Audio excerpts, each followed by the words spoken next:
वफाकी वज़रा की तनख्वाह 188% बढ़ गई। सरकारी मुलाजमीन को मीठी गोलियां। वज़ीर खजाना कह रहे हैं कोई तजवीज़ ज़ेरे गौर नहीं। आपने कौन सा ऐसे कारनामे किए कि आपकी तनख्वाह 188% और मुलाजमीन रुल जाएं। फिर दूसरी तरफ यूटिलिटी स्टोर्स का मामला है। 17,000 यूटिलिटी स्टोर्स बंद किए जा रहे हैं। 6,000 मुलाजमीन को मराद के बगैर मुलाजमतों से निकाला जा रहा है और कहा जा रहा है ये इदारा खसारे में है। जिन्होंने लूटा उनको पूछा किसी ने, ये बेचारे छोटे मुलाजमीन को ही घर भेजना है। बिस्मिल्लाह रहमान नाज़रीन, मैं हूँ तारिक सुमैर, डेली मुमताज़ डिजिटल के साथ। सबसे पहले मैं आता हूँ, कल एक काबीना से समरी मंजूर की गई। वज़ीर-ए-आज़म शहबाज शरीफ साहब गो के सऊदी अरब के दौरे पे हैं, उम्रे पे हैं, मस्जिद नबी में हैं थे। फिर रात उन्होंने अला सुबह उम्रा किया मक्का मुकरमा में, खाना काबा में, और उन्होंने पाकिस्तान की सालमियत के लिए दुआएं की, शबाना रोज़ मेहनत को आगे बढ़ाने की दुआएं की, पाकिस्तान को मुश्किलात से निकालने की दुआएं की। लेकिन साथ ही एक खबर आती है कि federal ministers, minister of states और मशीरों की तनख्वाहें बढ़ा दी गई। और ये नहीं कि 5, 10, 20 हज़ार, 50 हज़ार, 1 लाख बढ़ा दी गई, 2 लाख से 5,19,000 पे पहुंचा दी गई। यानी वज़ीर भी उतनी तनख्वाह लेगा, वज़ीर मुमलिकत भी उतनी तनख्वाह लेगा, मशीर भी उतनी तनख्वाह लेगा। तादाद कितनी है वज़ीरों मशीरों की? 50 क्रॉस कर गए हैं। पार्लिमानी सेक्रेटरी देखे जाएं, स्टैंडिंग कमेटियों के चेयरमैन देखे जाएं, तो ये बहुत सारे ही हुक्मरान इत्तेहाद उसमें शामिल है। सब मराद ले रहे हैं, ठीक है, लें मराद, कोई वो नहीं है, लेकिन जायज़ हो, कोई रीज़नेबल हो। वज़ीर-ए-आज़म साहब, जब आप हुकूमत में आए तो आपने कहा माशी हालात ख़राब हैं और हम वो खुद और वज़रा सैलरी नहीं लेंगे। लेकिन लोग सैलरी लेते रहे, आप सैलरी नहीं लेते, मुझे पता है इस बात का। आप लेते भी हैं तो फलाई इदारे को देते हैं। मियाँ नवाज शरीफ साहब भी यही काम किया करते थे कि सैलरी फलाई इदारों को देते थे, वो नहीं लेते थे। आप तो वज़ीर-ए-आज़म साहब, ये मशहूर है बात कि जो आपके मेहमान आते हैं ज़ाती, आप उनके खाने पीने के अखराजात भी वज़ीर-ए-आज़म हाउस में ख़ुद अदा करते हैं। ये अलग बात है, ठीक है। लेकिन ये क्या बात हुई कि 188% बढ़ गई। बजट आता है हर साल तो सरकारी मुलाजमीन के लिए तनख्वाह बढ़ाने का फ़ैसला बजट जिस दिन पेश हो रहा होता है काबीना के आखिरी इजलास में पार्लियामेंट हाउस में कमेटी रूम नंबर 2 में बैठ के किया जाता है। वहाँ वो जी वज़ीर ख़जाना साहब जो भी होते हैं कहते हैं जी माली हालात बड़े ख़राब हैं, इसका इतने बिलियन का इम्पेक्ट पड़ेगा जी, बड़ा होगा जी, सरकारी मुलाजमीन को हम क्या दें। कितनी देते हैं तनख्वाह बढ़ाते हैं? मुश्किल से 10 से 15%। पेंशनर्स की कितनी बढ़ाते हैं? 10 से 15%। महंगाई जब अरूज पे जाती है तो यही सरकारी मुलाजमीन पिसते हैं, निजी शोबे के मुलाजमीन पिसते हैं, उनका कोई वाली वारिस नहीं होता। बिजली की कीमतें आपने कहाँ पहुँचाई? उसमें आपकी गवर्नमेंट की पॉलिसियों का अमल दखल था ना, जो भी पिछली भी गवर्नमेंट होंगी उनका भी, मौजूदा का भी, उस पर आपने फोकस किया थोड़ा बहुत बिजली पे, उसमें कोई वो मैं अप्रिशिएट करता हूँ इस बात को। लेकिन आपका फ़र्ज़ बनता है कि अब सरकारी मुलाजमीन की तनख्वाहों में 50% कम अज़ कम इजाफ़ा करें। वज़ीर ख़जाना साहब, आपकी तनख्वाह तो बढ़ गई, वैसे तो आप प्राइवेट सेक्टर में 2-3 करोड़ रुपये माहाना तनख्वाह ले रहे थे, ठीक है, आप छोड़ कर आ गए, मुल्क की खातिर आप कहते हैं आप आए हैं। लेकिन ये मुलाजमीन भी तो इस मुल्क का निज़ाम चलाते हैं ना, इनका क्या कसूर है?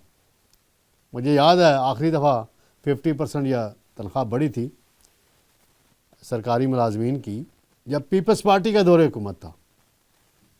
इमरान खान के दौरे हुकूमत में भी बड़ा जुल्म हुआ। शौकत तरीन था या असद उमर था या जो भी थे वज़ीर ख़जाना, हफीज़ शेख थे, उन्होंने भी 10%, 7.5% बढ़ाई थी। तो ये मैसेज बुरा ना दें अरकान पार्लियामेंट और वज़रा, अवाम को और सरकारी मुलाजमीन को। लिहाजा अगर ये आप बैलेंस क्रिएट नहीं करेंगे तो माशरे में मनफी तासर जाएगा। حکومتوں کے خلاف نفرت بڑھتی ہے، پھر پارلیمنٹیرین کے خلاف نفرت بڑھتی ہے عوام کے اندر. مشکلات ہوں گی پارلیمنٹیرین کی مالی، سارے ایک جیسے نہیں ہیں، مجھے پتہ ہے. بہت سے میرے ذاتی دوست ہیں، بھائیوں کی طرح میرے تعلقات ہیں ان کے ساتھ.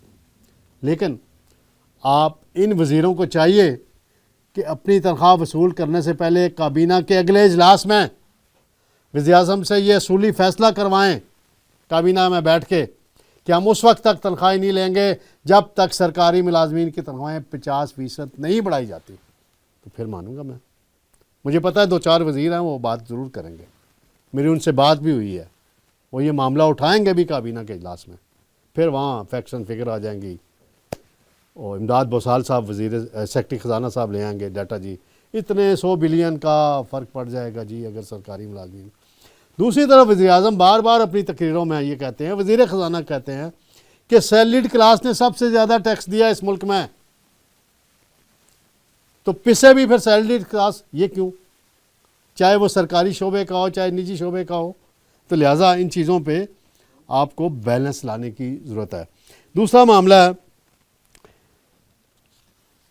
1700 یوٹیلٹی سٹورز بند کیے جا رہے ہیں ناظرین، اور 6000 ملازمین کو ملازمتوں سے فارغ کیا جا رہا ہے. یہ ڈیٹا آیا ہے اور کہہ رہے ہیں جی کہ 3200 یوٹیلٹی سٹور موجود ہیں جن میں سے 1700 نقصان میں چل رہے ہیں، اور نجکاری بھی کی جا رہی ہے جی. اور کہا جا رہا ہے کہ یوٹیلٹی سٹور کی غیر منقولہ جائیداد کی مالیت 8 ارب 30 کروڑ ہے، اور یوٹیلٹی سٹورز کے ذمے 14 ارب روپے کے واجبات ہیں. یعنی یوٹیلٹی سٹورز پی آئی اے بن گیا ہے. تو یہ ڈیلی ویجز ملازمین نے پی آئی اے بنایا، یا وہ جو ایم ڈی کانٹریکٹ پہ آتے رہے، بڑے بڑے سیکرٹریز آتے رہے، وزیر آتے رہے، کمیشن کھاتے رہے، انہوں نے بنایا، ان کی پالیسیوں سے بنا. پروکیورمنٹ تو یہ عام چھوٹا ملازم نہیں کرتا نا فیصلہ کہ کس فلور مل سے آٹا لینا ہے، کس گھی مل سے آئل لینا ہے، گھی لینا ہے، دالیں لینی ہیں.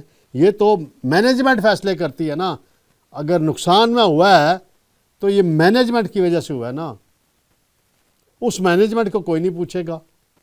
ملازمین کا رگڑا نکالنا ہے، چلیں آپ کر لیں، یہ عمل بھی کر لیں، لیکن یہ بے روزگار ان کو نوکری دیں، پھر کو متبادل ان کو جاب دیں، ان لوگوں کو دیگر کسی محکموں میں دیں. ان 6000 جن کا خاندانوں کا چولہا بجھے گا تو یہ پھر کہاں جائیں گے؟ یہ کسی ٹریفک سگنل پہ کھڑے ہوں گے، پھر کوئی اور وارداتیں کریں گے. خدا اس طرف حالات کو نہ جانے دیں. وزیر اعظم صاحب یہ معاملہ آپ دیکھیں کہ آپ جب اس کو فائنل کریں اس چیز کو، ویسے بھی وہ وہاں پہ انڈسٹریسٹ آ گئے ہیں، اس محکمے کے ایڈوائزر بن گئے ہیں، ان کو تو پتہ نہیں چھوٹے ملازمین کا خیال ہے یا نہیں ہوگا، یہ مجھے پتہ نہیں ہے. ویسے ان کے آنے سے پہلے سے یوٹیلٹی سٹورز کا معاملہ چل رہا ہے. تو اس معاملے میں وزیر اعظم شہباز شریف صاحب اگر آپ توجہ دیں گے، اور پیپلز پارٹی حکومت کی اتحادی ہے، اس معاملے میں اسمبلی میں کیوں نہیں آواز اٹھاتی؟ کینالز کا معاملہ تو اٹھا رہی ہے، بڑا عجیب کینالز ہو رہے ہیں، چلیں وہ ایک الگ بحث ہے، میں اس میں ابھی نیکسٹ ویک میں بات کروں گا کہ وہ کیا ہو رہا ہے، سیاست ہو رہی ہے، عملاً سیاست ہو رہی ہے یا کوئی زیادتی کا پہلو ہے. اس معاملے میں پیپلز پارٹی کیوں نہیں بولتی؟ تو اس میں وزیر اعظم کو ڈیٹیل بریفنگ لینی چاہیے، اور کابینہ کے وہ ممبرز جو ووٹ لے کر آتے ہیں انہیں احساس کرنا چاہیے غریبوں کا. تو ناظرین انشاءاللہ جلد آپ سے دوبارہ ملاقات ہوگی. اللہ حافظ.